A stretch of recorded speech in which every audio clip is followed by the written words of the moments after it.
Red book గురించి నేను చాలా క్లారిటీ ఇవ్వాలనుకుంటున్నాను ఈరోజు. నా ప్రతి స్పీచ్ చూడండి, ఎవరైతే చట్టాలు ఉల్లంఘించి కార్యకర్తల్ని ప్రజల్ని ఇబ్బంది పెట్టారో వాళ్ళని నేను వదిలిపెట్టాను అని స్పష్టంగా హామీ ఇచ్చాను. మళ్ళీ రిపీట్ చేస్తున్నా, చట్టాలు ఉల్లంఘించిన ఓకే. జోగి రమేష్ గారు అబ్బాయి ఏం చేశాడో ప్రజలు తెలుసుకోవాలి. అగ్రిగోల్డ్ భూమి పత్రాలు తీసుకుని ఫేక్ పత్రాలు సృష్టించి అతని పేరుపై ట్రాన్స్ఫర్ చేసుకుని అమ్మేశాడు. అగ్రిగోల్డ్ బాధితులు చాలా మంది ఇప్పటికీ ఇబ్బంది పడుతున్నారు. వాళ్ళకి రావాల్సిన డబ్బులు ఇంకా చాలా ఉన్నాయి.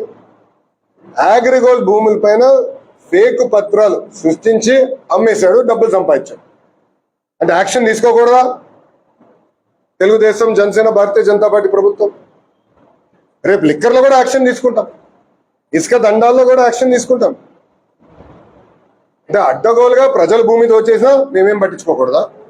నేను ఆనాడు హామీ ఇచ్చా, ఊరూరు మాట్లాడా ఎర్ర బుక్ గురించి. ప్రజలకి నేను హామీ ఇచ్చా, ఎవరైతే చట్టాన్ని ఉల్లంఘించారో వాళ్ళని నేను వదిలిపెట్టే ప్రసక్తే ఉండదు అని నేను ఊరూరు మాట్లాడాను స్వామి. ఎర్ర బుక్ పట్టుకుని తిరిగా చూపించా ప్రజలకి. అందుకే ప్రజలు మాకు అంత అద్భుతమైన మ్యాండేట్ ఇచ్చారు. దాని ఒక్కవల్లే కాదు, అందరం కలిసికట్టుగా పోరాడడం. దాంట్లో భాగంగా రెడ్ బుక్ ఒక మ్యాండేట్ మాకు. నేను ఊరూరు చూపించా రెడ్ బుక్. నేను ప్రతి పబ్లిక్ మీటింగ్ లో చూపించా. ప్రజల నిన్న ప్రతి నియోజకవర్గంలో మేము గెలిచాం. సో ప్రజలు మాకు అంత క్లియర్ మ్యాండేట్ ఇచ్చారు. సో ప్రజలు కూడా చాలా క్లియర్గా ఉన్నారు. ఎవరైతే తప్పు చేశారో నువ్వు వదిలిపెట్టొద్దని క్లియర్గా చెప్తున్నారు. అది అమలు చేస్తాం.